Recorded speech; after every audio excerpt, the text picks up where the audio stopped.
All right, everybody, you know what time it is. The Real Talk Sports Show is coming up right now. Did you know that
Bam, and we're here with the Real Talk Sports Show. I'm your host, the Minister Jonathan Simmons, and we thank God for all those of you who are watching us here on whatever platform you are, whether it be YouTube Live, Facebook Live, Twitter TV, or Periscope. And of course, want to welcome the people on Roku, on Tiki Live, and the Phoenix Entertainment Channel. Thank God for those of you, again, who have tuned in to watch our broadcast here. Remember, you can follow me or the show. First of all, go to our website, realtalksports.net. If you have a great sports story, you can hit me up, Jay Simmons at realtalksports.net, or simply reach me on the celly, 678 410 9833. Or you can follow us on social media at Real Talk Sports, the number 7. All right, guys, it has been a crazy, crazy weekend and a crazy day for us. For those of you who don't know, I'm also employed as a full-time commercial account rep at a local dealership here just south of Atlanta. So we had a client that kind of kept us here. So we're going to go ahead and start the broadcast. We're going to have our co-host jump right in. You know, when we have this show, I always have one of the most beautiful women in the world of sports talk radio or TV. I'm talking about the queen herself, the lovely Miss Tree Dolman is in the building. Tree, welcome back. Hi, Jonathan. Hi, everybody. Hey, and there we go. Can you hear me okay? I hear you just fine. Yeah, maybe not. All right. So we also, when we do this show, we also make sure we have a champion to join us. He is a fine, great. He played in the NFL for over a decade. First round draft pick from out of Fort Valley State, and he now is a member of the Fort Valley State Sports Hall of Fame. And not one but two-time Super Bowl champion. The one and only Tyrone Poole is in the building. Sir, welcome back. Hello, everybody. How you doing, Jonathan? How you doing, Miss Tree? Hope everybody is well. Hope everybody's having a great moment of peace, joy, happiness, wherever you are in this world. Hello. Welcome to the Real Talk Sports, where we talk real talk.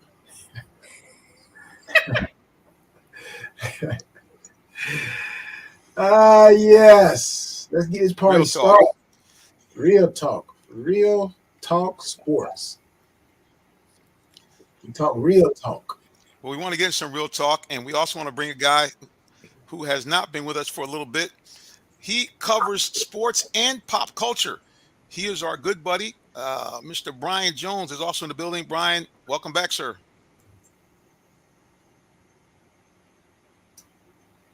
You're on mute, bro. Brian, I think you're on mute, brother. Yeah. Okay. Sorry about that. Hey, how you guys? Here you go. How are you, Brian? I'm doing good. Doing good. Okay. There he is. He's back. There you go. All right. Well, Brian, listen, good to have you back, brother. We were going to let you talk a little bit about the Braves. And for those of you watching the broadcast, we're a little bit behind time, but we are going to let you talk about the Braves. We also got a hot topic that we want to talk about. So I'm going to let my two co-hosts kind of talk to you about this topic, and then I'll get back on once I get resituated. As you guys can see, I'm in a new location. I'm actually back where it all started in the studios of WIGO, so I have to kind of do some things a little differently than my other studio. So if you guys stay tuned right here with our co-host and Brian Jones, they chop it up because they got a hot topic that you guys want to know about, and then we're going to talk Braves. So, guys, take it away. All right, all right, all right. Well, this is something new that we're doing. Hot topics. You know, there's always some hot news. Somebody doing something. Somebody's always doing something. So we're going to start reporting it right here because we're Real Talk Sports, right? So the hot topic of the day is Mike Martz. Mike Martz. He don't went on a rant talking about Trey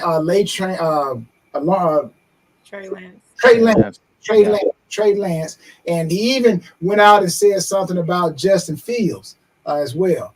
You know, Mike Martz used to be offensive coordinator a long time ago for the 49ers and for the Bears. And I only remember Mike Martz from 1999 when they had that greatest show on turf. Other than that, I'm like, you know, Mike Martz. But anyways, Mike Martz, he went off on Trey Lance and talking about he's not as good and he never liked him and everything like that. And he even went off on Justin Fields, you know, saying, why did the Bears basically go so high to get the guy? So my question is it beneficial for coaches to kind of talk about players like that, you know, but kind of segue in on this Mike Martz and how he went off on Trey Lance and Justin Fields? Or is Mike Martz just trying to stay in the news? Which one? I think it really could be a little bit of both. I thought it was kind of weird for Mike Martz to say those things, especially it's week 1 of the season. That game, it was just a very rainy, very drenched type of game, and Trey Lance and Justin Fields didn't have their best performances. But I mean, again, it's the first week of the season. You know, everyone tends to overreact. I think for Mike Martz, he's kind of used to seeing traditional pocket quarterbacks like Kurt Warner. But I think for really Justin and Trey, I think they'll have good careers. Justin, I've always liked ever since he was at Harrison High School. And for Trey, the 49ers believe that he can be the guy. And he's shown glimpses of what he can be. So just give him time. So, yeah, I just thought it was kind of a weird move by Mike Martz to say those things, especially it only being the first week of the season. And both of those guys are so young in their careers. So let's just see how everything plays out. I think they'll be fine. Yeah, and you know, one thing that you did say, Brian, and I want to get Tree's response as well. But I like the fact that you made a strong point about Mike Martz used to those drop back quarterbacks. Yeah. It's like sometimes when you get certain things built into your system, you know, it's like if you like your eggs scrambled and then somebody serves you a hard-boiled egg, you're going to complain. You're going to complain. Yeah. But you're forgetting it's still an egg, right? It's still an egg, but you just used to your eggs being scrambled. So that's a great point. I love that point about him being used to pocket quarterbacks. Tree, what do you think? What do you think about Mike Martz? I'm like, you know, what he said. Is it valid? What do you think? Is he trying to stay in the news? What is it? I do not think it's valid, but it's his opinion, which we all have an opinion, right? But I think, yes, he is trying to stay in the news. And then also I think that a lot of people need to realize that the greatest quarterbacks that have played the game, they all had to develop as well. I don't know anybody that just came in the NFL, even when they were phenomenal in college, and they didn't need that time to develop. And I disagree with what he said. But again, that's his opinion. And if that's how he feels, that's how he feels. I don't think that he should be going to the news outlets and just telling the world how he feels. But one thing I know about athletes, and the best thing to do is to talk with your action and just prove him wrong. So who cares what he says? If I was Trey and the quarterback in Chicago, who I was really hoping would come here, Justin Fields, I would care less about what he says and just prove yourself right, because it doesn't matter what people say. You just go out and you accomplish your goals, and you just worry about what you want to achieve in life, and let the naysayers be the naysayers. Yeah, and I agree with that as well. I agree with both of you guys, what you just said, and both acknowledge that it's the early part of the season. And the other thing that I look at, I just go out and call it what it is. Sometimes you got guys out there that just bully coaches. It's like they grumpy coaches. They don't got grumpy, and they just talk about everything. And sometimes they're just trying to stay in the news. They always want to get back into the NFL, get that job, or whatever the case may be. But my thing is, I just hope that Justin Fields and Trey Lance doesn't allow this to get to them, which I'm pretty sure, their coaches have told them, you know what, don't worry about that. Don't worry about that. Yeah. So as long as those guys understand that that's just part of the business, and plus they're playing a star position. So that position is going to get criticized the most. So once they start winning, like we all know, then that's going to shut up, everything. It's kind of like, it reminded me when Mel Kiper back in, I think it was the 80s, and the Indianapolis Colts drafted a particular player, and Mel Kiper didn't like it, right? So he was like, making all his remarks, and then the GM came out and said, "Who in the is that?" He just went off. Yeah. Like, you guys remember that? I do remember that. Yeah.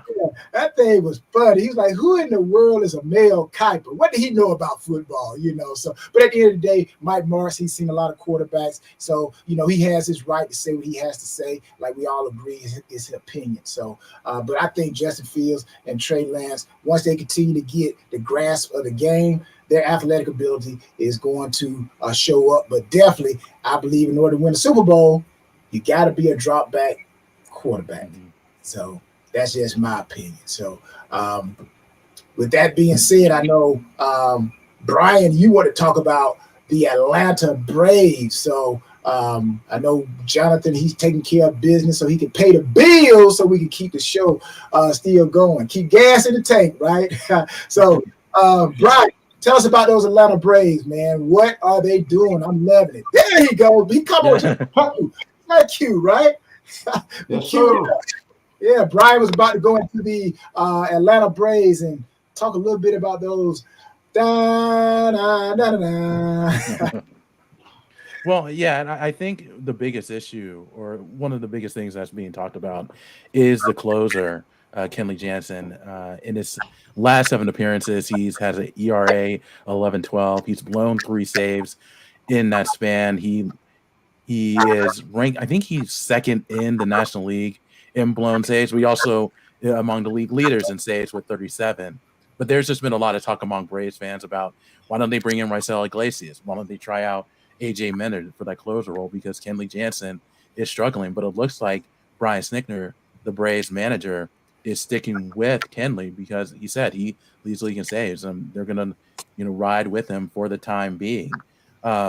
So it's going to be interesting to see what happens with that, because right now they've lost 3 in a row, but they've been playing great baseball since June 1st. They put themselves in a good position where they're competing with the Mets for that NL East spot. And it's very important to win the division for this year, because if you win that, then you are in second place in the National League, and that means you get a bye in the first round of the playoffs. So both teams, the Braves and the Mets, are going to make the playoffs. It's just a matter of who's going to win the NL East. And I think it's going to come down to the bullpen for the Braves, at least. So they're going to need more from Kenley Jansen. They're going to need more consistency from him. And if that happens, they have a chance to win the division. If not, they're going to have to play a wild card in the wild card, probably against the Philadelphia Phillies. So it's going to be a fun couple weeks. So, Brian, that wild card, have they changed the format, or is it still one and done?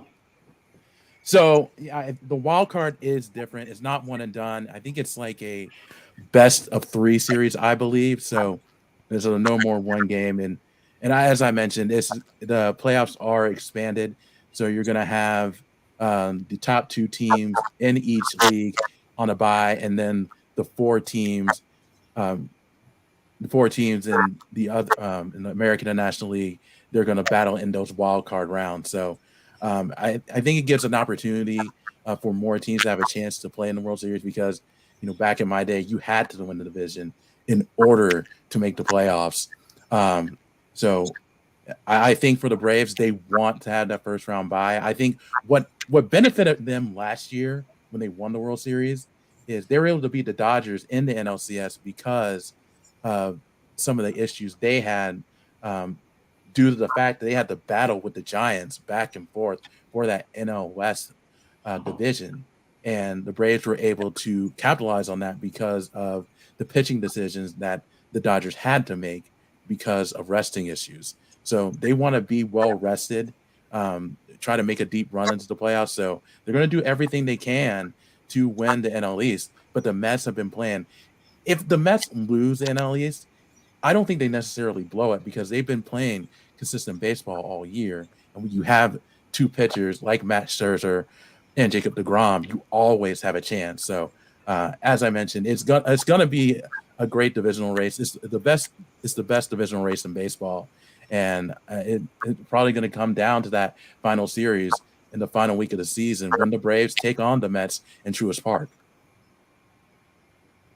Yeah, That's going to be must-see TV. Mm-hmm. Yeah, it's really going to be. I think that's going to be a series where Fox gets the game, ESPN gets the game.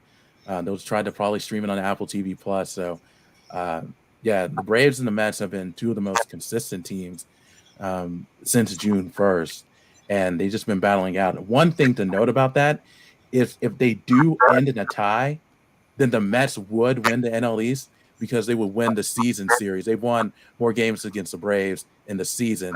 So that's how they're doing tiebreakers now. It's no longer going to be like a play-in one game type of game where to determine the division champion. So that's a new rule change that they made.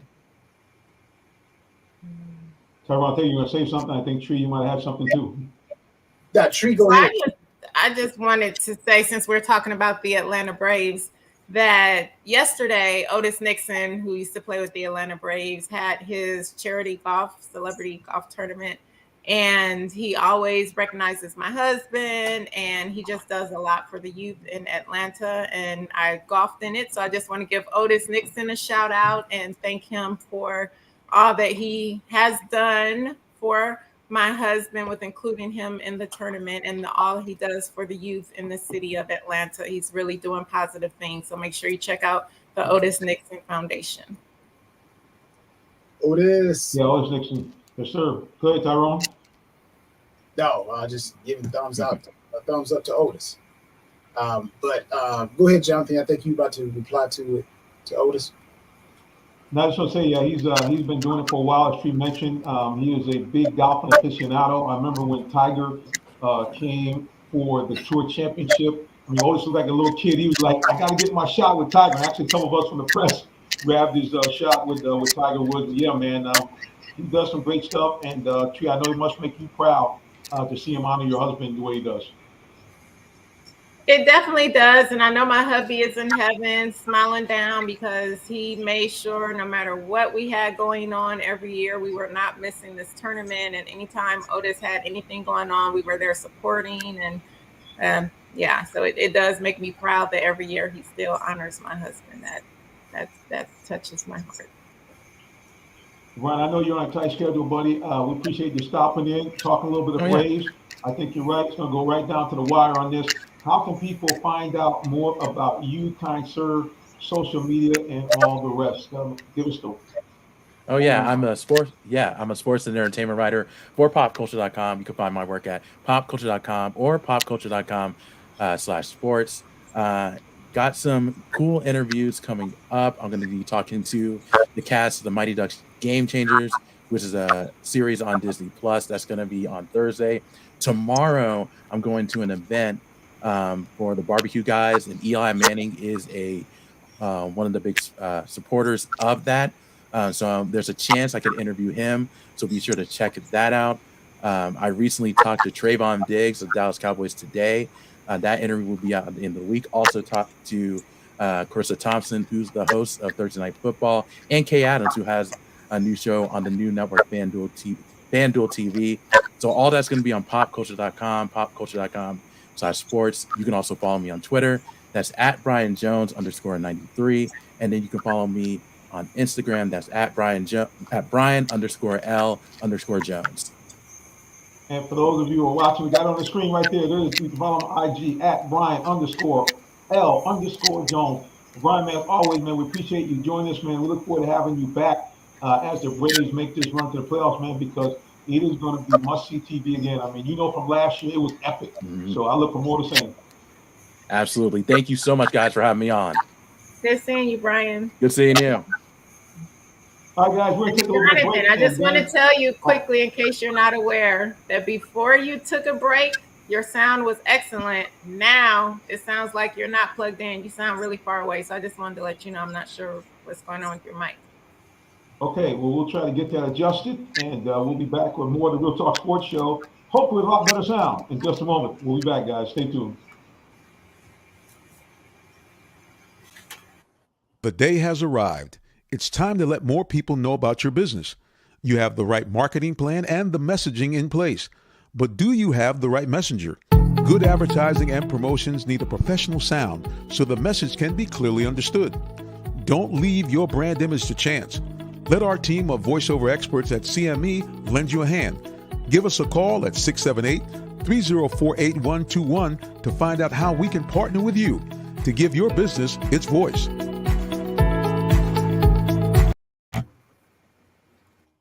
The day has arrived. It's time to let more people know about your business. You have the right marketing plan and the messaging in place. But do you have the right messenger? Good advertising and promotions need a professional sound so the message can be clearly understood. Don't leave your brand image to chance. Let our team of voiceover experts at CME lend you a hand. Give us a call at 678-304-8121 to find out how we can partner with you to give your business its voice.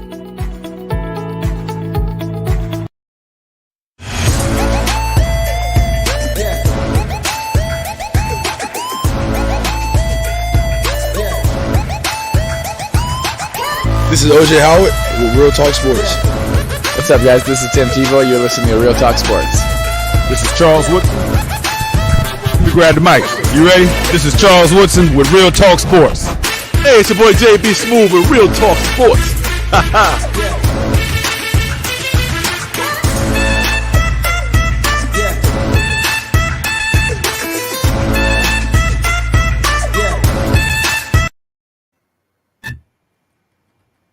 All right, ladies and gentlemen, we are back with the Real Talk Sports Show. My mic is intermittently giving me a little bit of trouble, but that's okay. The show must go on. Guys, as you know, every second Tuesday is Jonesboro Tuesday. I believe Coach Porterfield of Jonesboro might be in the building. And so if I can get him on here, Coach, hopefully you're there. I am here. I'm sorry, I'm having a little difficulties. Can you hear me? I can hear you, but we don't see you. Trying to get that fixed up. All right. Well, we'll come back. Okay. It does appear my mic is cooperating now. So, yeah, guys, great topic earlier in the broadcast. I wanted to jump in. I could not do that. Obviously, they're getting reset up. But, yeah, man, it's I know Atlanta fans are feeling some kind of way because, as you guys know, both of those guys were wanted very much by the Atlanta sports fans here to be picked here, both Trey Lance and Justin Fields, obviously being a hometown hero, playing right up the road in Marietta. So interesting to see those guys going through the little drama right now. But I think Mike Martz is a guy that you guys hit on the head. I think he's so used to the drop back quarterback, he doesn't really respect the unique skill sets that a running quarterback can bring to the table. So hopefully these guys, both of them, will prove him to be very, very wrong at the end of the day. Yeah, and I even jump in and I'll say a little bit about when we talk about the Braves. You know, when you look at the scheduling, the Braves got the Phillies twice, you know, and the Phillies, they got a pretty doggone good record. Then you look at the Mets. The Mets actually have a little bit of an easier road, but still, these are professional athletes. And, you know, any given day, like they say in football, any given Sunday, anybody can lose. But, you know, those games against the Phillies and then the Braves have to match up against the Mets. My question is, will they be emotionally spent? You know, will they be emotionally spent about the time that they come up to meet and play the New York Mets? So that's my question. I know it takes a lot of energy regardless whether you're playing baseball, basketball, volleyball, football, or you just walk into your mailbox. It takes energy. So Will they be emotionally burned out, or will it play right into them getting into the swing of things to carry into the postseason? So it's going to be interesting to see. We're going to find out. Well, speaking of great things going on here in Metro Atlanta, we have, I believe, with me one of the coaches from Jonesboro High School, who's started off with a bang, and we'll be seeing him actually this Friday. Coach Porterfield, hopefully, sir, you're in the building. Yes, I am here. There it is. Well, listen, Coach, I'm going to let my two co-hosts take over here for a moment. They said we went to a different location, so we're having a little bit of trouble with our microphone. So I'm going to let the lovely Miss Tree and the champion Tyrone Poole. Plus, they both look better than me anyway. So there you go. All right. How you guys doing tonight? All right, Coach Porterfield, how you doing, sir? Thank you for joining. Jonesboro. All right, them Cardinals. All right, what's going on? What's happening? What's going on with the offense? What are the good things that the offense is doing in these first 3 games? Then I want you to tell us what the defense is doing, because I see you guys are giving up a lot of points on defense, and then you play Forest Park.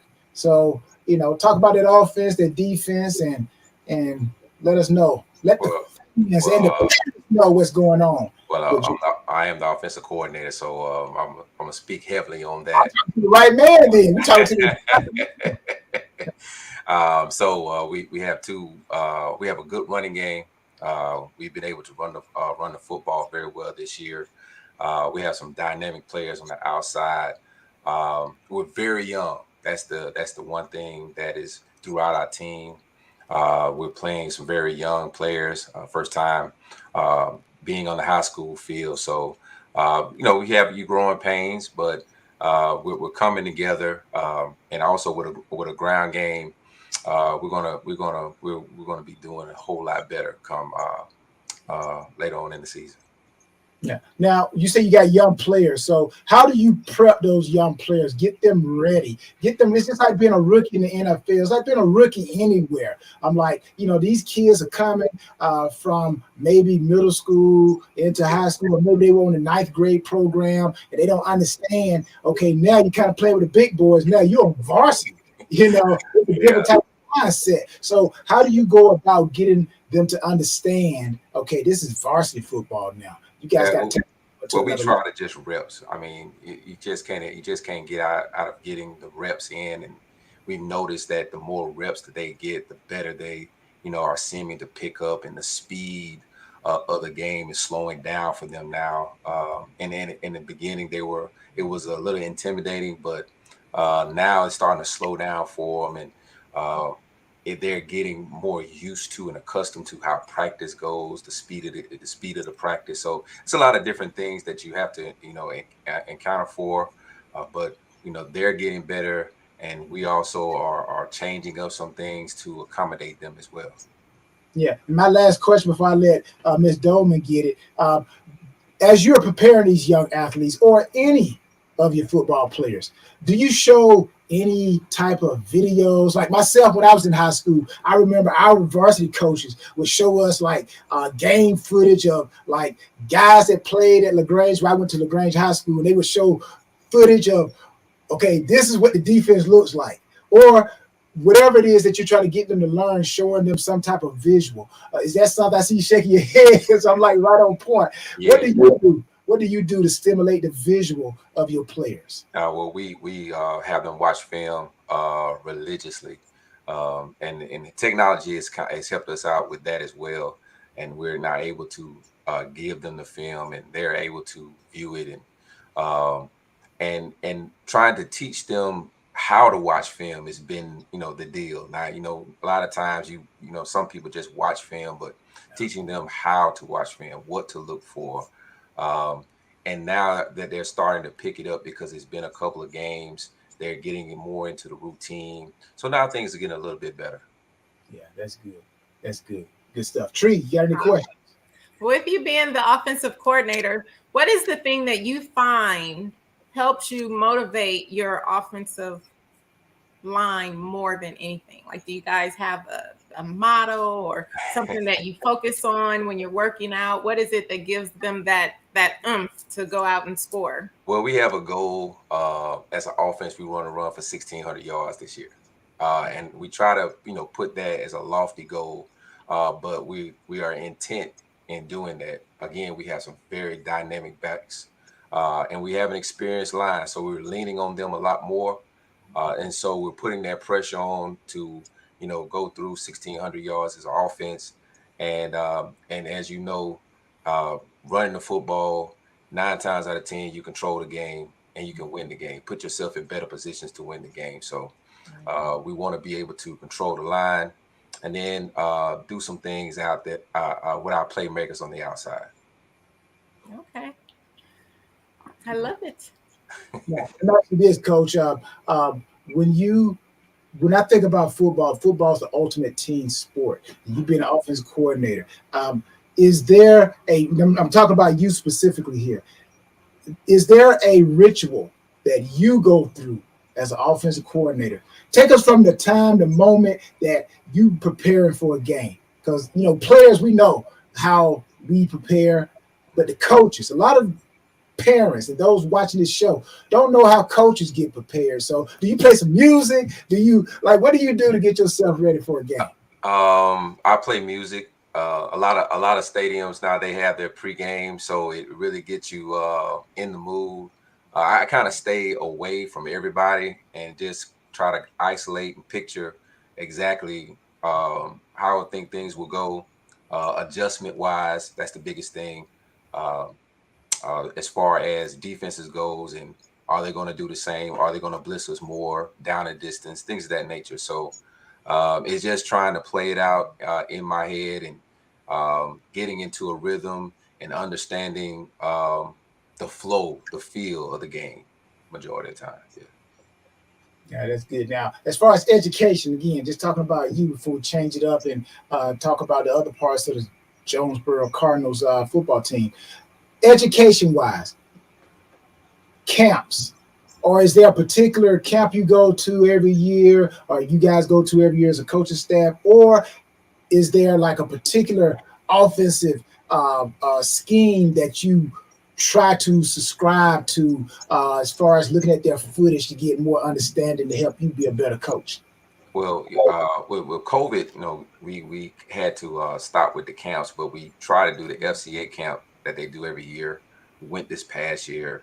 I think camps are a big deal, especially for younger players, getting them in, getting them accustomed to how practices are, especially on a college campus. It's really different, walking to the different areas and then getting your mind prepared to play on a consistent basis.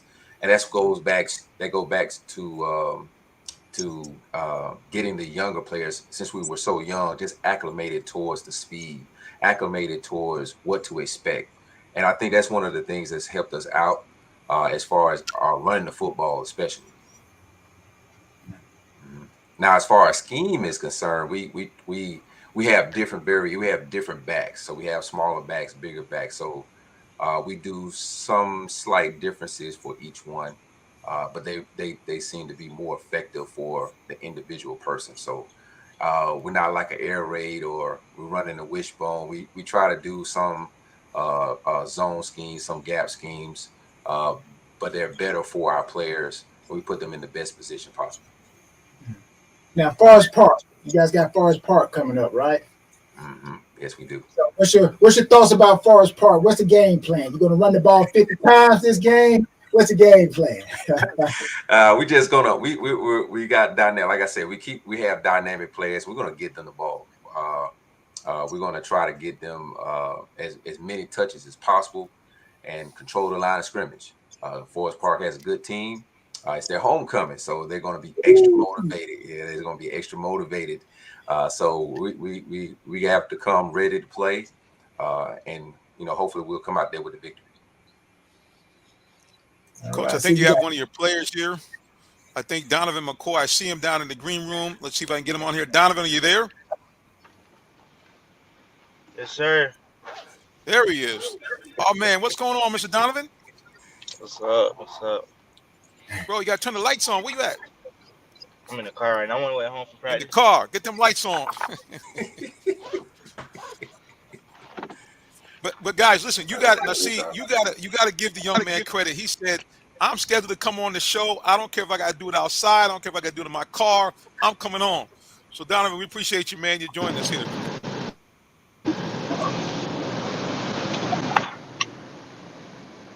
Donovan, you there? Are you set?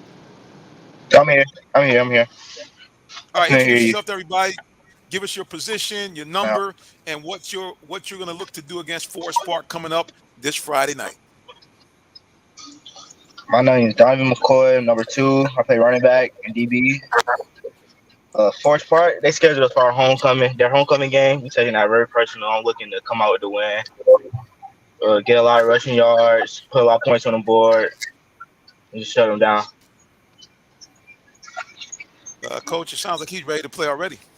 Yeah, he's one of the dynamic players that I was talking about before. We try to get him the ball as much as possible.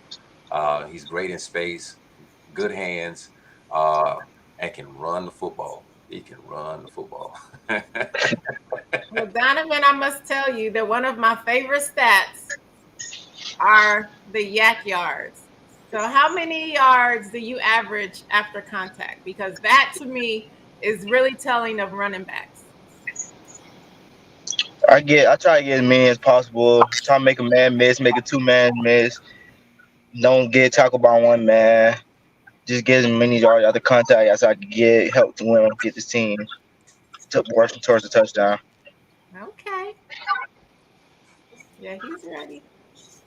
Man. She had to check him out. She said, "I want to know what you're doing after contact." It's okay when you got the big holes, but what do you do when you get that first? And Tyrone, how important is that in terms of the team moving the ball momentum when your back or wide receiver can stretch and maybe get an extra yard or 2? How important is that? Very important, Jonathan. It's very important. We all know that. You got the run sets up the pass sets up the run. So that's why football's the ultimate team sport.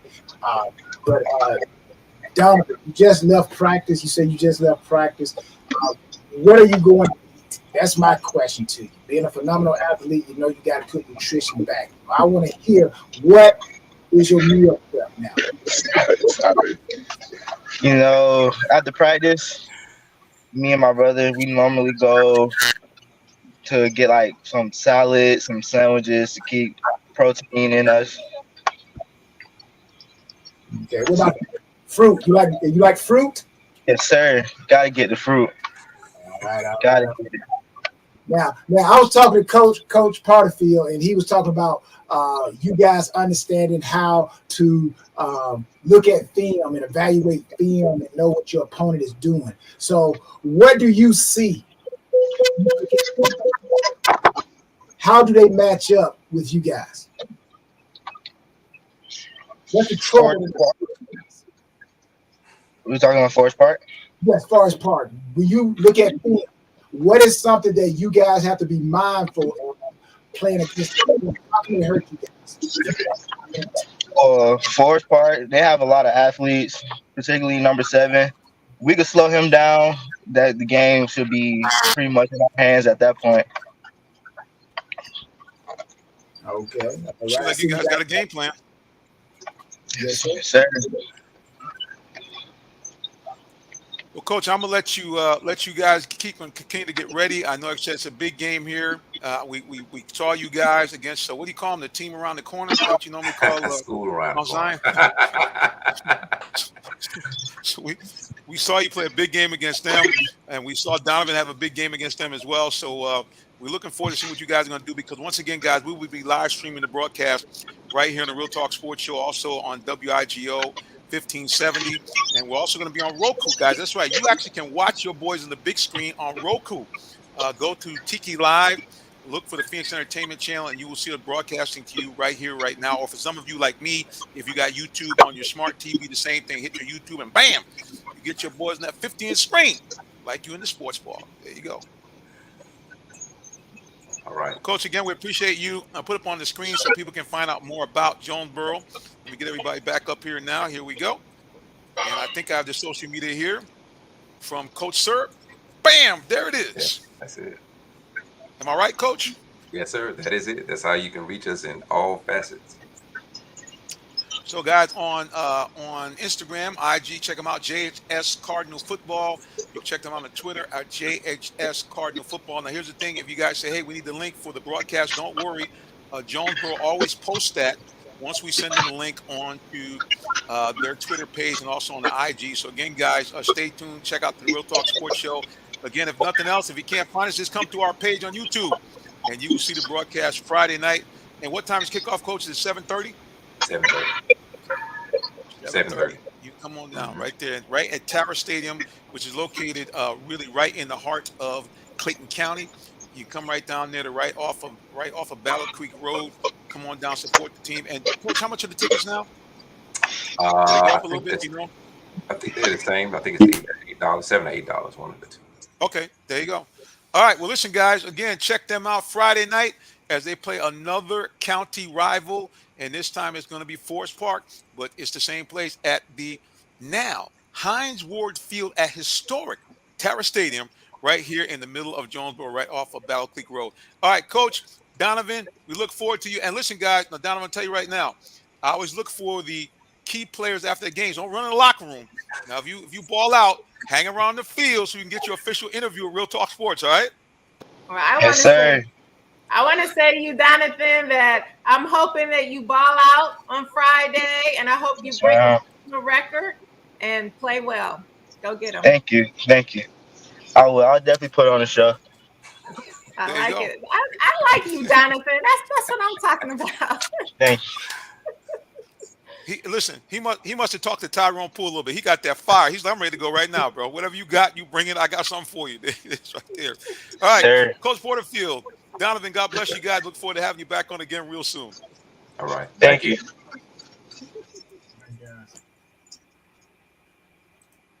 I Tyrone, love they when look ready, bro. athletes. I love it when athletes are ready like that, and it's like, hey, that's what it's about. You work hard and you go out and play hard. Get ready to go. Well, look, don't go anywhere, guys. We're going to take a quick break, and then we'll be back with more of the Real Talk Sports Show right here, broadcasting everywhere we can be, and then some other places too. All right, keep it locked right here for more. We'll be back. Did you know that Allen Vigil Ford in Morrow, Georgia also has Lincoln? Over 35 years of using the Vigil Touch to provide excellent customer service, works hand in hand with the Lincoln Motor Company to provide a luxurious and seamless way to acquire your next luxury vehicle. Lincoln has an array of full-service complimentary owner benefits. These benefits include hospitality partnerships, service pickup and delivery, all which can be accessed through the Lincoln Way app. You can even contact the 24/7 concierge to have someone assist you. Come and see our great inventory of new and pre-owned Lincolns today. Call 678-364-7345 to make an appointment with one of our brand champions or shop 24/7 online at allenvigillincoln.net.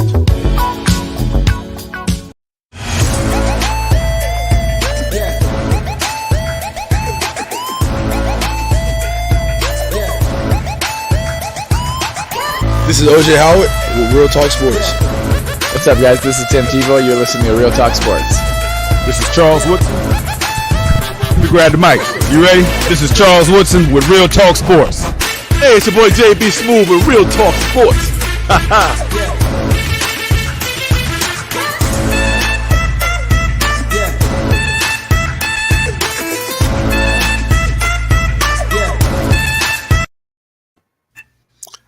All right, guys, we're back here at the Real Talk Sports Show. And guys, we always like to try to bring on some folks that are doing good stuff in the community, either through their business or through their nonprofit organizations. And we got a guy that I believe Mr. Tyrone Poole knows. And if he doesn't know him, he's going to like him because he's a defensive back too.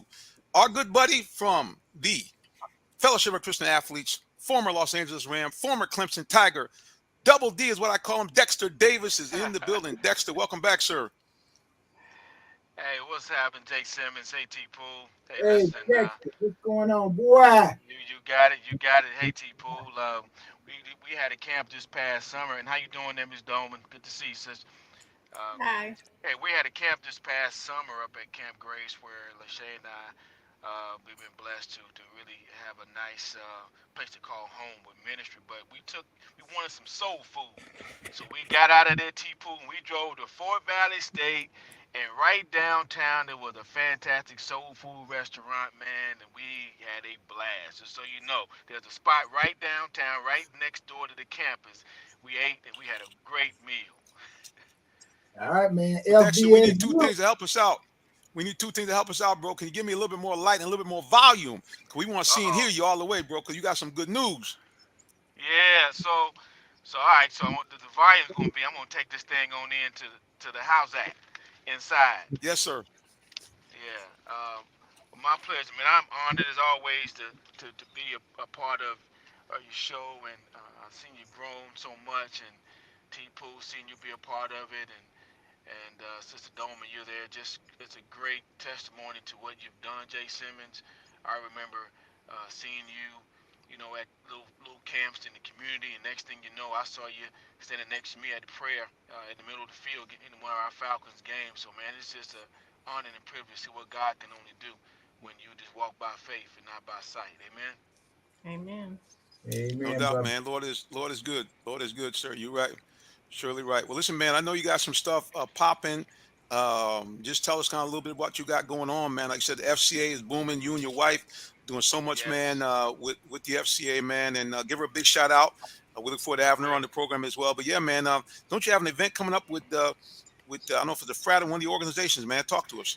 Yeah, yes, we well, I just want to give a little heads up. September 1, Lachey and I, we officially slid into a new role called Pro and Elite, and so that is the ministry that we've been, of course, in our role as chaplains, whether it be with the Falcons or just in NFL and professional athletes as a whole. And T Pool, it never stops. You may play, but when guys are done, the need for identifying who they are, especially in Christ, even gets more magnified when they're done playing. So God just saw fit with our president Shane Williamson to create this space for us. So as of September 1, we moved into Pro and Elite Ministry Director. So T Pool, we're here just to serve athletes. We really migrated into all pro sports here in Atlanta. We've got the Dream now is a team that we minister to and through. And so it's just been awesome to see what God can only do, right? We were stretching to do that ministry for a while. Now, God saw fit that is what we just do. So I just wanted to say that before I got into anything else. So yeah, Purple Rhapsody is coming up, and of course I'm a member of the Omega Psi Phi Fraternity Incorporated, and our chapter specifically, Beta Lambda Lambda, we're hosting. Um, an event starting September 17th is our event, and it's a signature event to raise money and awareness for our community. Right? We love pouring into our community, our local community, which then takes us state and then takes us nationally and takes us globally. But however, Purple Rhapsody, September 17th, everybody, at 4 p.m. It's going to be at Sugar Hill, the Bowl in Sugar Hill. That's 5039 Wood West Broad Street in Gwinnett. We're going to have great entertainment. We got comedy. We've got musicians. And this is going to be an awesome time to just get together and have a wonderful experience for a great cause. It sounds like I got to change my wardrobe, baby, and get like this with the shades on. Hey, but That's what I'm look, you talking always about. in the swag mode, Jay Simmons. I mean, Sister Doman already look like she ready. T Pooh can step out any way he want. If you T Pooh, you can do what you can come as you are. And but Jay Simmons, you already always got the swag mode on. So you might. Now I I got to think. do it. Now, look, bro. Speaking of swag, now when you kind of mentioned the Q Dog, now we got a guy that is legendary. He is the embedded beat writer for our Atlanta Falcons for AJC. He's award-winning sports writer, and he himself is a Q. I'm talking about the one and only D Orlando Ledbetter in the building. Yes, sir. Oh yes, oh yes. I remember when I first started. So when I first started as chaplain with the Falcons, the Menifees, amen, bro, Yeah, that brother. yeah, that's right. My they, guy from Ohio. that's right. They were like, you gotta look for him, and he will be identifiable by the brim. Which would he be wearing? And and I did see it. And so, but in our chapter, and the Orlando Ledbetter can give a little shout out. We've got your very own Sam Crenshaw. That's right. Yeah. I See tell this. you what, Baxter, I want to know about this magician. and the comedy, man. But the magician, who you got coming? David Copperfield? Who you got? Who you got, man? Well, good question. But we know we're gonna have not the magician. We got the musician. Musician, okay. Yes, sir. But Somebody say you doing some magic? now a little jazz. Now we're gonna give a little jazz, T-Pool, a little jazz, and it's just gonna be an awesome time. We're gonna have just a beautiful time for a great call. Starts at 4 p.m. And again, we wanna do something that's gonna help our community, help our kids, but at the same time do something great, through the bros. And I think our fraternity, of course, we're the first fraternity created on the HBCU, found on the HBCU campus, and I think the men of Omega Psi Phi fraternity, we do it as good as anybody when it comes to serving, and we're just looking forward to serving in the community and doing a good cause. Awesome, Look, man. bro, we always try to put it out like that. Yes, sir. One more time. Date, time, and place. Get it to us one more time. Date, time, and Yes, place. it is September 17th at the Bowl in Sugar Hill. All right, at the Bowl, Sugar Hill in Gwinnett County. Here I am popping back up on it. So yeah, September 17th, and it's going to be at the Bowl, Sugar Hill. The address is 5039 West Broad Street, Sugar Hill, Georgia. There's right there. Big things happening with the Qs. Big things happening with Double D, Dexter Davis, a man who's always giving back to the community. Brother, appreciate you dropping on in here and telling us the good news, man. We look forward to having you back on the regular because remember, man, we want to give some more updates because really the Fellowship of Christian Athletes makes a big impact in our schools, not only around the country, but they do such a big job here in the state of Georgia. I've had a chance to visit with multiple sections here, both in South Metro, both in inner city, and everywhere I've went, man, they do a great stuff. Matter of fact, you guys do a ginormous camp up at the University of West Georgia every year. I want to say probably 500 or 600 athletes from maybe about 15 or 20 different schools from around the state. Yeah, man. So definitely want to have you guys come back and give us some regular updates if you can. Absolutely, would love to do it. Finally, hey, T. Pooh, I graduated from Morgan State, but I played my 3 years at Clemson, so go Clemson, go Morgan State. All right, all day. All right, Des. Hey, we got to get in touch, man. I'm going to give Jonathan my number. And yes, pass sir. it on to you. Yeah, man. Yes, sir. Look forward to it. Thank y'all for having me on, man.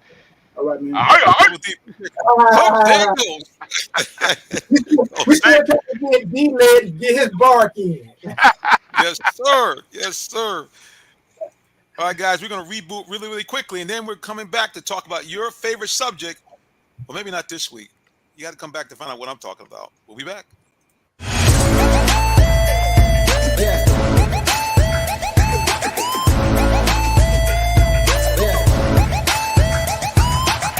This is OJ Howard with Real Talk Sports. What's up, guys? This is Tim Tebow. You're listening to Real Talk Sports. This is Charles Woodson. Let me grab the mic. You ready? This is Charles Woodson with Real Talk Sports. Hey, it's your boy JB Smooth with Real Talk Sports.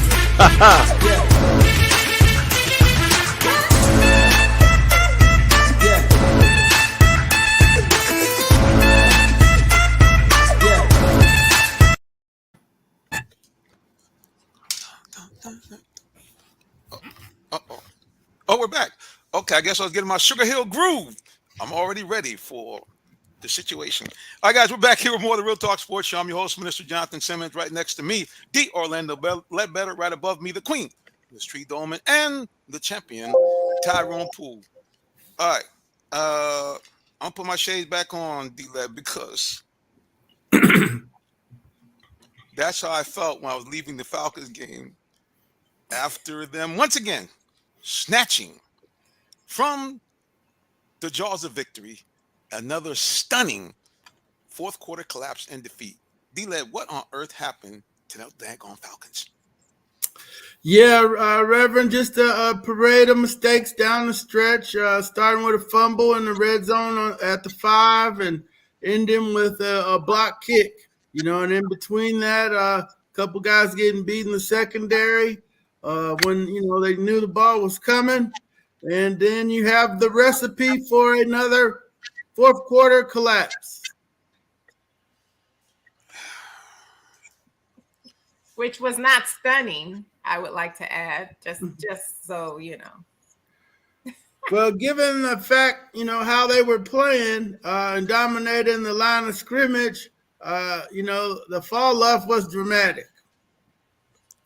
Thank you for bailing me out because, see, my two co-hosts, I give Tyrone some credit. He said, I'm going to help a brother out. He's already kind of, taking a sting because that could have been one of the 10 games that he predicted, but not the lovely Queen. No, she had to get to dig in. Thank you, Queen. Well, only because I guess the thing is, which don't get me wrong, I was very surprised with how well the Falcons were playing on Sunday. I was, but at the same token, they were playing the New Orleans Saints. So we know that that's our rival and they play better when they play against the Saints. So the team that I saw, I'm not sure if it's indicative of who they are, but we'll see going forward. But again, very pleased with what I saw. But we have seen so many times where the Falcons will have a lead, but they don't finish the game. So honestly, I would have been shocked if they would have finished the game and won. So just to me, it wasn't stunning because I expected it. So we'll see. Maybe they'll start proving me wrong. But again, I want to see the Falcons do well. It's just that they start good and they do good and they just don't finish. I want to see the Falcons finish. I want to see the Falcons start getting victories and doing that. So I'm not hating. This is what I want to see, but I'm just saying I wasn't shocked when it happened because I've seen it happen too many times. Let me D-Led, Marcus Mariota. He played pretty solid. Threw the ball 33 times, completed 20 passes, 215. Didn't throw no touchdowns, but at the same time, didn't throw no interceptions. I saw him make a few plays with his legs. What was your overall grade of Marcus for the first game?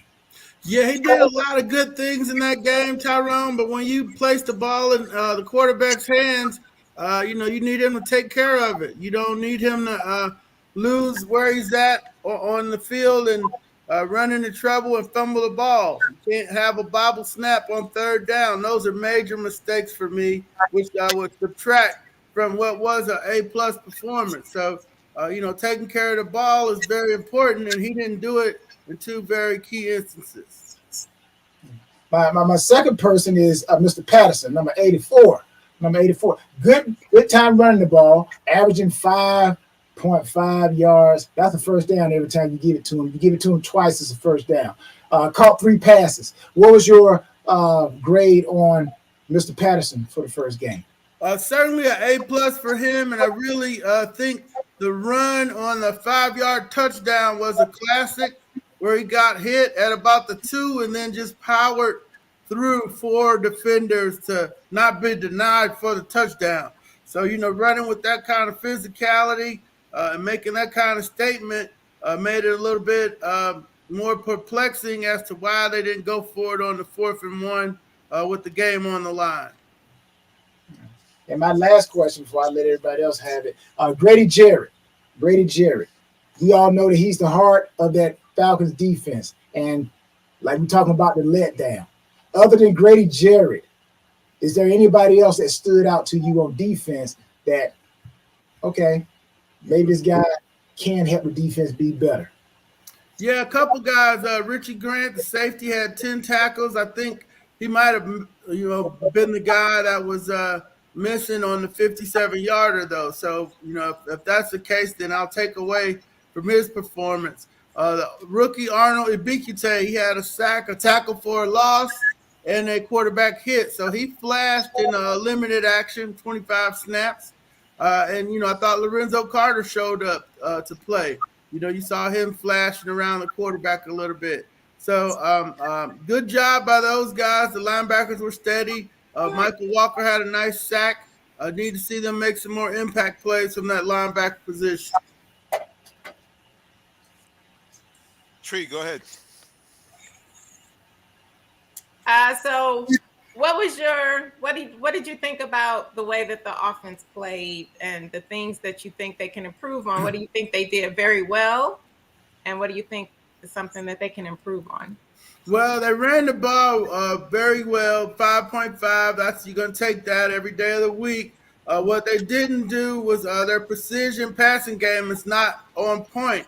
because they don't play each other or play with each other in the exhibition games. And they go to this game here, and they're going off of their practice speed.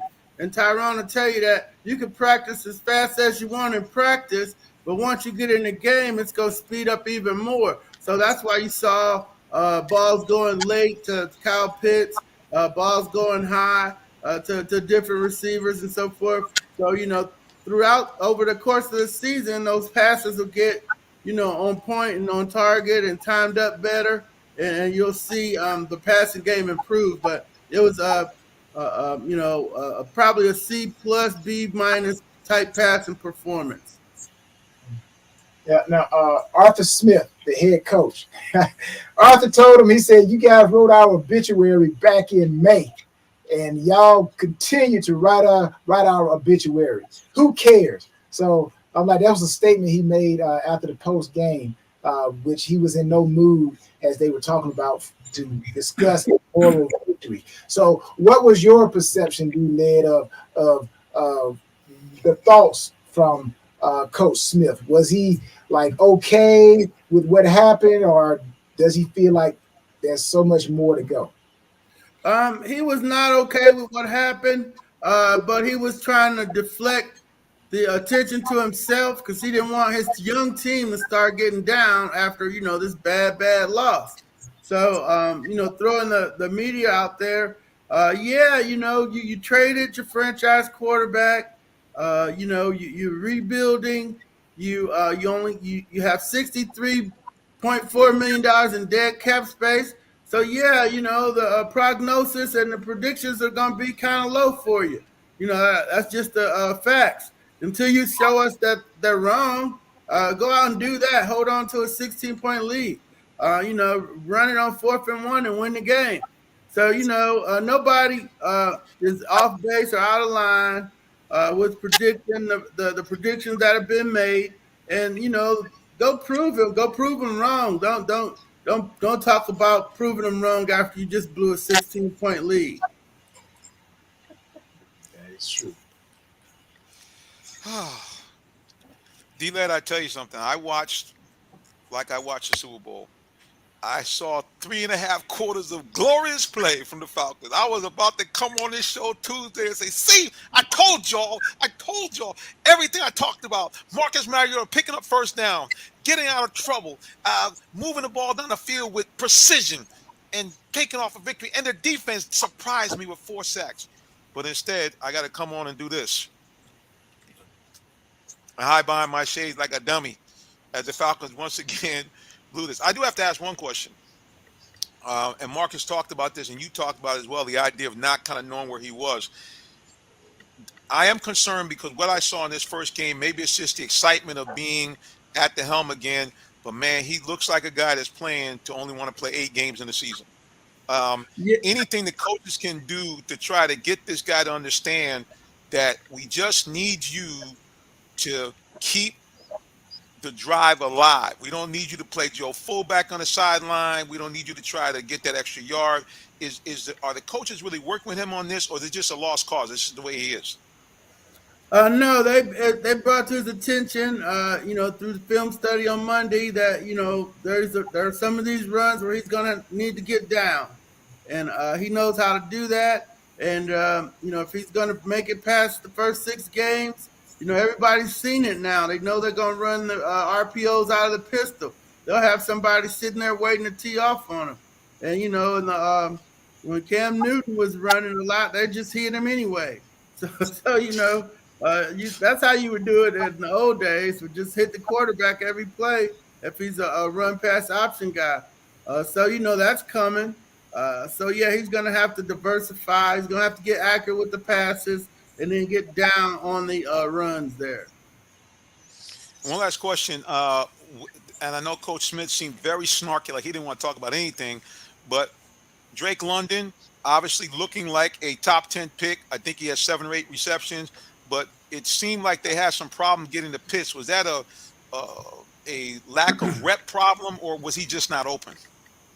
It was, Drake London was 5 for 74, a couple big 3rd down pickups. Kyle Pitts they both had 7 targets, so they were trying to get him the ball. Okay. What I saw was the ball was late a couple times on the sideline, where he made a spectacular catch, but he was out of bounds because the ball was out late. So yeah, it was some timing issues, but 7 targets is that's pretty good amount of time. So they were trying to get it to him, and they weren't executing it very well, in part because they hadn't played together in the exhibition season.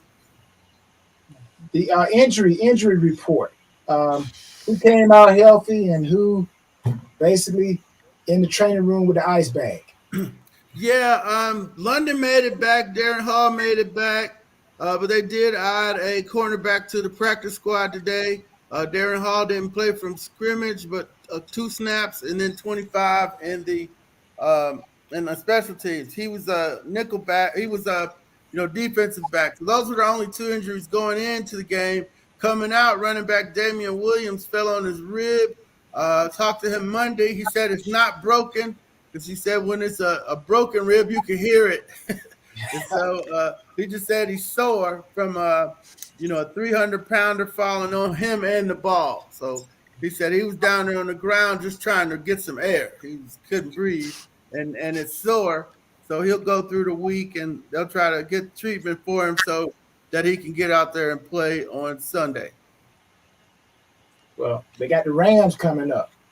What do you think? Are the Rams beatable? They didn't look either the Buffalo Bills were just that great, or the Rams are coming off of that Super Bowl funk, as they say. Which one is it? Can the Falcons hang in there with the Rams, or you think the Rams do too much? Yeah, I've been doing some work on that today. The Rams are, they got some issues right now. They got some issues in the backfield with their running backs. Cam Akers is falling out of favor because his pass blocking. They gave up 7 sacks and 15 quarterback hits. So that the center's out. They're moving the right guard to center, Coleman. They're moving Tremaine Ankrum from McEachern High and Clemson into right guard. So, Buffalo was able to get after Stafford, who, also had offseason shoulder surgery and looked off on some of his deep balls there. So there are some issues out in the one LA that the Falcons might be able to exploit. But their defense is pretty good with Aaron Donald up front. They got Bobby Wagner over from Seattle, and then of course Jalen Ramsey is in the secondary. But he had a rough day against Diggs in the opener. So expect the Falcons to at least try to go after him and not give him the day off. Yeah, because that's what I was going to ask you about. I'm reading an article where Drake London he says Jalen Ramsey isn't feared like he once was before. Should Drake just be quiet and play football, or what's your take on that, D-Led? Yeah, the rookies need to just be quiet. If they don't want to be heard, or just do your job on the field for now, rookies. You don't need any commentary, but that's great stuff for us. I gotta go find that quote. Yeah. Yeah, he needs to just be quiet and play ball. We saw Jalen in the playoffs. We saw Chase beat him. We saw that Chase was open on the last play of the game when Donald saved him with a sack. So yeah, he's not Superman. He's not Dion or anybody, but he's a good cornerback, and he doesn't back down from any challenges. You can say that about Jalen Ramsey. Yeah, you can go check that out in SB Nation.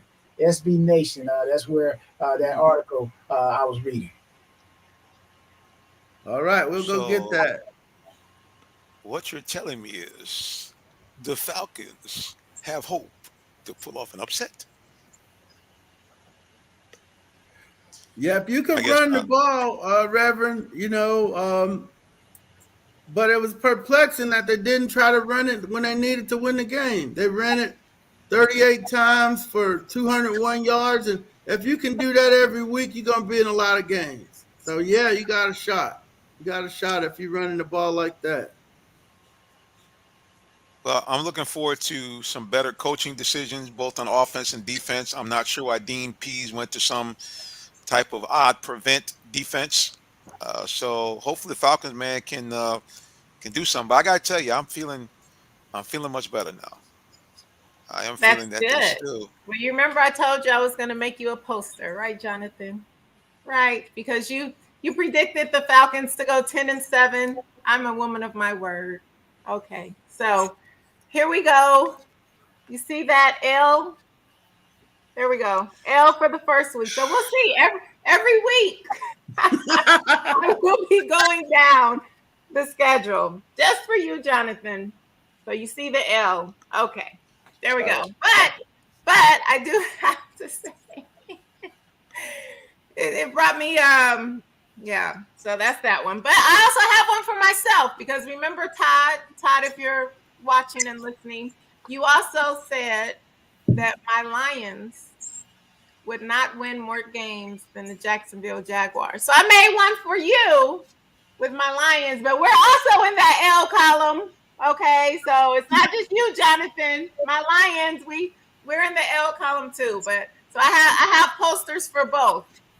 Okay, I just wanted to show you, but I will be keeping track every single week, just so you know, Jonathan, with your 10-7 prediction. Yeah, well, this is why I have shades for this particular reason because I knew it was coming. But I was all prepared for my shades. I got my sport coat in the car because I was going to be saying, I told you. And instead, you guys are all telling me, I told you. Ah, them darn Falcons. D-Led, But I you mean, can be we proud talked. because they did play well.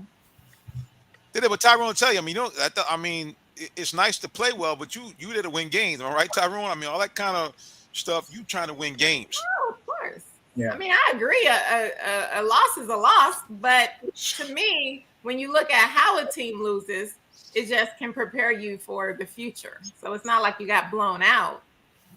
That's what I'm talking Oh no, about. I'm listen, not. nah, I'm just joking. At the end of the day, I am pleased with the things I saw because they did the types of things that, as D-Led said, if you do consistently, you can be a winning club. One, they were able to run the ball effectively. Two, Mariota was playing with some sense. He was able to avoid pressure and get the ball out and make some plays. So if the Falcons can do that, and Mariota can understand when to get down, this team can be a 10-win team. Now I might have to wait until next year, but I'm going to stand right now at my 10 wins and hope and pray that it starts with an upset, a shock against the Rams next Sunday. So.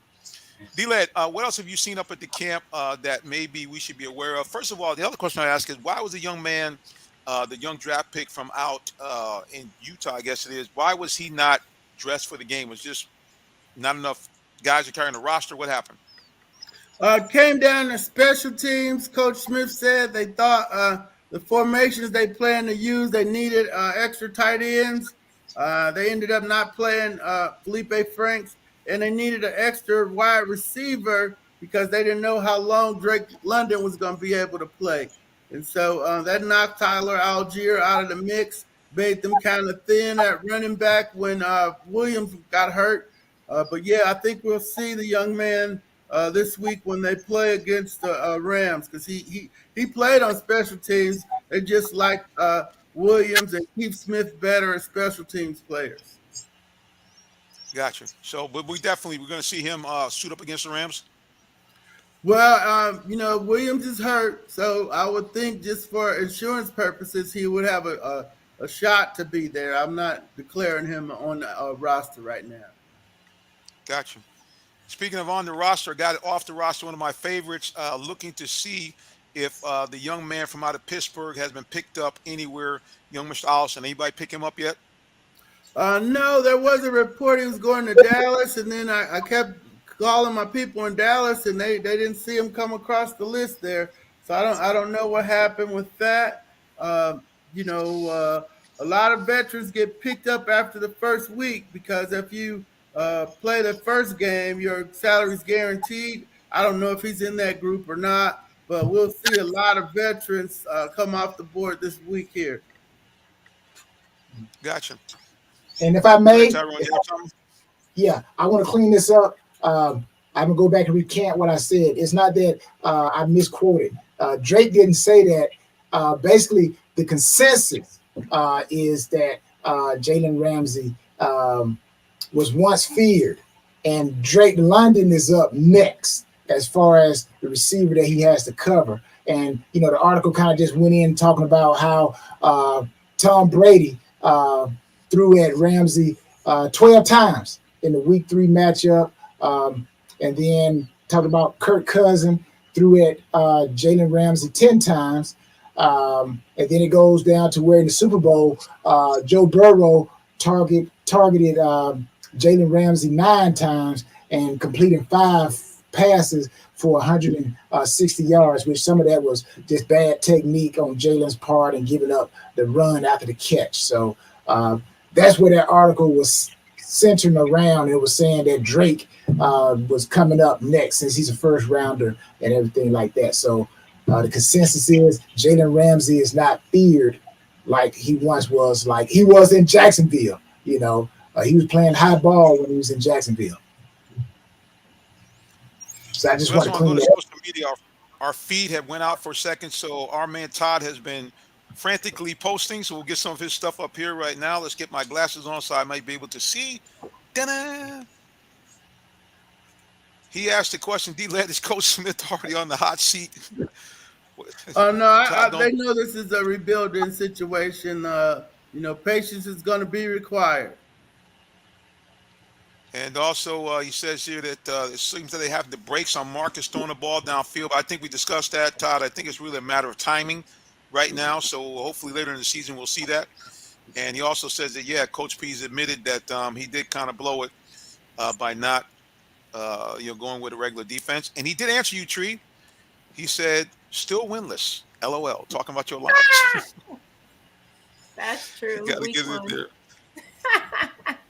I gotta say this real quick. I know I didn't. I don't think we mentioned it, but 84, Mr. Patterson, running for 120 yards. Are you sold, D-Led, that the D-line, the offensive line, has gotten better? I'm not totally sold because I know they can angle stuff up against certain teams and certain schemes. I want to see them do that on a consistent basis. The good running teams do it each week. And that's what I want to see from the Falcons. I need them to sustain this performance before I declare the offensive line healed. What about the defensive line? I'm impressed. Last season they only got 18 sacks in the entire season, so I was pretty excited to see them getting sacks on Sunday. What was your take on the defense? Yeah, very much so. Certainly, they got after it. Just would have liked to see them go after the quarterback in the fourth quarter when they were trying to hold on to the lead there. So, you gotta rush the whole 4 quarters now. You don't get to take the fourth quarter off. So, I don't know if they weren't tired because they only played 61 plays. So if you can get up into 90 and 80 plays, then you start talking about being tired. That's basically a 50-play, 55-play game. Because the plays down low you're not expending as much energy, maybe more power there. So they weren't tired. They didn't go after the quarterback. And Pete Carmichael made an adjustment. He slid the pocket, started moving Jameis around. They didn't know where his launch point was, and they were running 2 minutes. So, they adjusted. The Falcons needed to speed up with them and try to get their hands on the ball. Those are 2 things you want to see. We've seen it now. You laid the baseline out there. Let's see it again. Let's see it after 4 weeks. We'll have a good sample size against 3 good defenses, Saints, Rams, and the Browns. You got a Seattle defense that shut down Denver, knocked the ball off of them on the goal line. So, after 4 games, we're going to know what to expect from this offense, or if this game was an outlier. Now I got a question for everybody, okay? Is Jameis Winston the new Jim Mora of the NFL? Everybody hear my question. Is he the new Jim Mora? Getting these quotes, playoffs, Jim Mora. But Jameis, I'm like, this dude, man. Jameis, come on, man. Jameis, he had pain everywhere. Well, Oh, I asked him, "You strong?" Well, I'm strong. We strong. Then we strong. Yeah, that guy. I mean, Yeah, that he's quote right there has entertaining. got me like 5,000 views on Instagram. He my man. Yeah, I got nothing but love for him. oh man, Jameis Winston. Funny man, but we saw though, D-Led. We saw what made this guy a um, a national champion. You know, when he has time and when he's playing with confidence, well, that guy he can sling it. I mean, because as much as is the first glance you want to take a shot and put some blame on our potential All Pro quarterback AJ Terrell, a couple of those balls, there was no way unless you were Tyrone Poole that you could have made any kind of play on those balls. I mean, he just put them exactly where only the receiver could make a play. Yeah, no doubt. Both of the touchdown passes to Mike Thomas were excellent throws. The 40 yarder in overtime was a dart. It went across the field to Landry. Fine balls. We've seen good Jameis and bad Jameis. They need to see bad Jameis in the fourth quarter there, and he didn't come out. He sure didn't. All right, one last question for you, D-Led. He says, can you ask Coach Smith if he can go to decaf instead of regular? Because he does look pretty wired when the Falcons don't win. Yeah, I'll mention that to him tomorrow because, yeah, he does have a coffee machine in his office. He gets it from he's got a brand that he likes out of California. And, we'll see if they can get him some decaf. We missed our sign off with the folks at WIGO. We do appreciate you guys for tuning in with us on the radio. And now we're going to go back to our live streaming fans. You know how we do it. At the end of the show, we want everybody to know how they can find out more about our guests and co-hosts. So, Mr. D. Orlando Ledbetter, the floor is yours.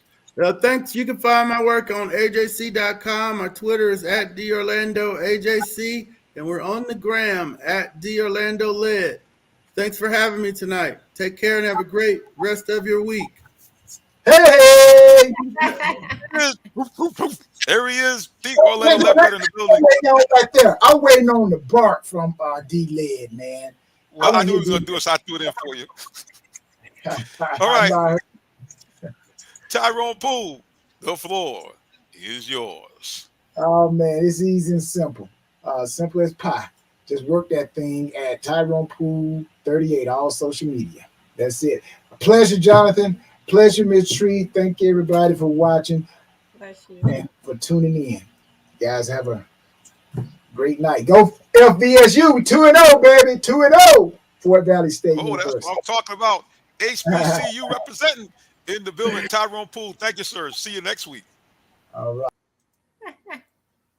All right, Miss Tree Doman, the floor is yours. Hi, everybody. You can find me on all social media at It's Latresa, as well as Ms. America International 2022. And I would like to give a shout out to my alma mater, Middle Tennessee's volleyball team, who won the Blue Raider Invitational this past weekend, and they are champions. So go blue. I am true blue. That's what I'm talking about. Champions again. All right, guys. You know me. I'm the minister. I'm your host. We thank you so much for joining us here. Remember, you can follow me or the show. Follow the show at Real Talk Sports, the number 7. Follow me at Minister J Sim. That's Minister, the letter J, SIMM. Remember, we also do have a website. Check us out at realtalksports.net. Now, if you got a great sports story, something compelling, you want to be on the air, hit me up either via email, jsimmons, that's JSIMMONS, at realtalksports.net, or simply call me direct on the cell, 678-410-9833. Well, you know, the minister has to always ask you, do you know the Lord Jesus Christ, your personal Savior? If you don't, I'm going to tell you, please, man, please, sir, get on today. Why? Nobody loves you like Jesus. Nobody at all. He's the one that died for you, and he rose from the dead. So that if you repent of your sins and believe that, 2 wonderful things happen. 1, you become a citizen of the kingdom of heaven. And number 2, you become an adoptive child of God with all the rights therein. That means you can now go to God as a loving parent, ask him for anything you need or desire, and he will grant it unto you according to his will. And if, when you die, you go to that wonderful place called heaven and not that nasty place called hell. I don't know about you, but I like option number 1 instead of option number 2. All right, guys, my mic is fading, but my love for you isn't. Until the next time, God bless you and have a wonderful rest of your night or day. Bye. So long.